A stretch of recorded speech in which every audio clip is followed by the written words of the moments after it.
Hi everyone! Today I would like to be talking about a topic related to the Enneagram that I've only touched a little bit in some of my previous videos, and today I would like to allocate more time discussing this, namely the different types of Enneagram Triads and how we can use these in order to better understand the types. So all about that in the next few minutes. If you haven't already, please don't forget to like and subscribe, and let's dive in. So, one of the ways in which we classify the Enneagram types is something that we call Harmonic Triads. The Harmonic Triads basically create three different groups: the positive outlook group, the competency focus group, and the reactive group. If we look at the positive outlook group, we have types 2, 7, and 9. So type 2, the helper, type 7, the enthusiast, and type 9, the peacemaker. All of these three types have a similar orientation when it comes to dealing with their emotions in particular. And that is a positive orientation. What that means, according to the Enneagram theory, is that these people will have a tendency to prioritize positive feelings. They will have a tendency to focus more on the bright side of things, on optimism, on positive emotions. And because of that, they might also want to bring out a similar perspective in other people. They might want to create and share positive experiences and emotions with other people as well. So, even though this sounds good and positive, it's good to have positive emotions and share positive emotions with other people. There's also a tendency in these types to not want to deal with the negative feelings that they might experience, and as a consequence to kind of suppress them. And of course, what can happen in time is that these emotions come back and they are even stronger than originally, which can cause certain difficulties for these types. Next, we've got the competency focused types. So in this case, I'm going to talk about Enneagram types 1, 3, and 5. 1, the perfectionist or the reformer, 3, the achiever, and 5, the investigator. What these types have in common, basically, if we think about competency focused as an acronym, we will think of people who have a pretty good ability of focusing on neutrality. So not necessarily on positive or negative feelings, rather on facts, information, logic, and so on and so forth. It will be easier for these types to consider what makes sense and what doesn't make sense, to think in terms of what are the problems that need to be solved and what am I going to do to solve these problems. And of course, that is not to say that they do not have emotions, or that they do not care about emotions, or that their emotions are not going to influence them. It just means that when they want to deal with something, they find it easier, more natural, more comfortable to think in terms of what makes sense. And even though some people might describe them as a bit detached or unemotional, a lot of these types will recognize that deep down they do experience strong emotions sometimes. It's just that the way they express themselves can be quite different. And then we've got the reactive group. This group is composed of types 6, 4, and 8. 6, the loyalist, 8, the challenger, and 4, the individualist or the romantic. In this case, we have a group of people who have a tendency to have stronger emotional reactions to things, events, situations, both positive and negative. Because of that, they tend to show more authentic emotional reactions or behavioral reactions to what is happening to them. Again, both positive and negative, and they have a tendency to expect other people to also show emotions like this. For example, they might say, well, this really bad thing happened. I have a strong negative emotion about it. And you as my friend should also be upset about it. You should be on board with me. This is the natural way in which these types approach emotions in a way. Now, of course, this doesn't apply in every single situation, and we should not think that, okay, these rules describe the types 100% of the time. They just reflect a tendency, something that comes more naturally and more unconsciously to these types. Also, another important thing to add is that these are the types who expect the most clarity from other people or in their relationships. They expect the most clarity with respect to what other people want to do for them, what other people mean to them, what they mean to other people, what they can do to other people, and so on and so forth. So they are more likely to focus on having this clarity in their interactions with other people. Okay, now moving on to a different classification, I'm going to talk about the Hornevian groups. This time we have a different way of grouping the types into 3 different categories. First, we've got the assertive types. These are types 3, 7, and 8. 3 is also known as the achiever, like I mentioned before, 7 is as the enthusiast, and 8 as the challenger.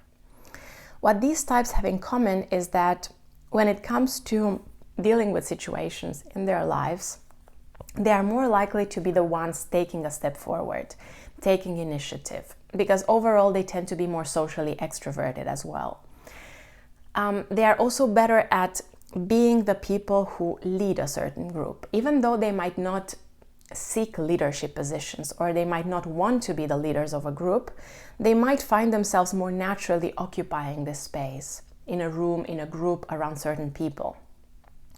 And if we think in terms of how these types were described in the Rizzo and Hudson book, The Wisdom of the Enneagram, we will often find this specific description of these people come into a room and everyone knows that they're there. They seem to attract more attention. They seem to be more likely to lead a specific situation or be the ones who talk about what needs to be talked about. They are also better at working hard and playing hard, and oftentimes they are described as go-getters who set a goal for themselves and will move forward towards it. Then we have compliant types. These are types 1, 2, and 6. Again, 1 the reformer, 2 the helper, and 6 the loyalist. What these types have in common is that they have a tendency, like the name suggests, to comply to what other people expect of them. So they will be acutely aware of what other people might need or want, what other people might expect of them, or what a certain group might expect of them. And as a consequence, they're more likely to engage in behaviors that will fit with those expectations. A lot of the times, these 3 types have a tendency to describe themselves as caregivers or people who support others and make a lot of sacrifices for the people they love and care about, because they have this belief that they need to prioritize other people's well-being above their own. Of course, this can help in a certain way, but it can also cause them difficulties when they do not speak up, when they do not ask for what they need themselves. So this can be a little bit of a difficulty for them. And then the third group is represented by the withdrawn types, 4, 5, and 9. What these types have in common is that they have a tendency to want to isolate or withdraw from a specific group or situation. In order to meet their own needs, they might find it easier to kind of take a step back and focus on what it is that they want to do for themselves. These also tend to be the most introverted out of all of the types from a social introversion perspective. So if 3, 7, and 8 tend to be the most extroverted, 4, 5, and 9 tend to be the most introverted. We've also got the compliant types 1, 2, and 6, which tend to be the maybe ambiverted types-ish, if we are to kind of try to classify things like that. So for the withdrawn types, it is important that they have more time to themselves. Of course, everyone needs time to be alone and process things, regardless of whether they are more or less extroverted. However, for the withdrawn types, this particular need seems to be the strongest. They also have a tendency to not enjoy leading or following, they are more comfortable doing their own thing, coming up with their own ideas, and a lot of people tend to describe them as dreamy or imaginative or creative because they do tend to spend more time than the other types in their imagination, coming up with their own ideas and so on and so forth. So these are the Hornevian groups or triads. The last classification that I'm going to talk about is the object relations theory. Now, this one is not a theory that belongs solely to the Enneagram. It also is being used in other contexts. For example, in attachment theory, if we are to talk about general psychology. However, it has also been connected to the Enneagram types. Here we have another way of looking at types. So we've got rejection types, we've got attachment types, and we also have frustration types. For rejection types, these are types 2, 5, and 8, we notice a tendency that these types have to expect rejection from other people. They are more likely to think that other people will not like them for who they are, will not accept them, will reject them for some reason or another. And a lot of their unconscious motivation is to go against that. So paradoxically, they might even reject themselves by neglecting their own needs or not wanting to acknowledge their own needs and emotions and so on and so forth, because they think that if they do that, they might not be accepted by others. Of course, these types are different from each other and the way they deal with rejection changes. However, this is a common theme to this group. Then for the attachment types, so 3, 6, and 9, we notice a tendency that these types have to attach themselves to external things or people or belief systems or situations or groups or whatever. And because of that, they might have a bit of a difficulty clarifying to themselves who they are, what their own identity is, if they were to be separated by the external thing that they attach themselves to. So because of that, they have a stronger tendency to remain attached externally and not be sure of who they are and what matters to them individually.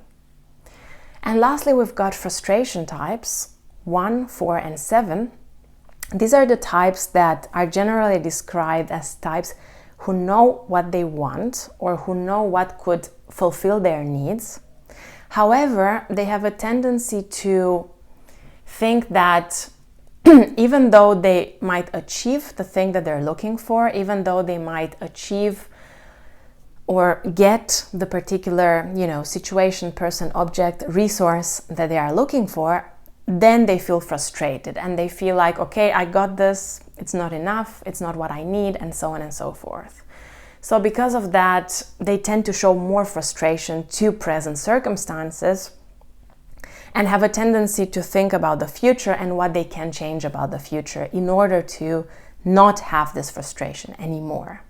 However, the cycle might repeat if the person stays in a more unconscious state, as in they will get what they think they want and then they're frustrated again.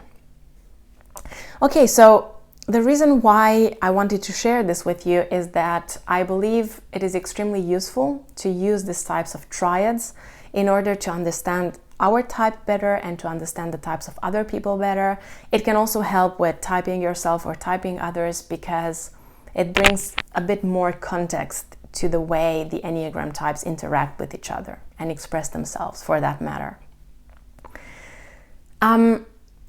Of course, like I said before at the beginning of this video, it doesn't mean that if you are a 2, for example, you will always be positive or will always think that you're going to be rejected.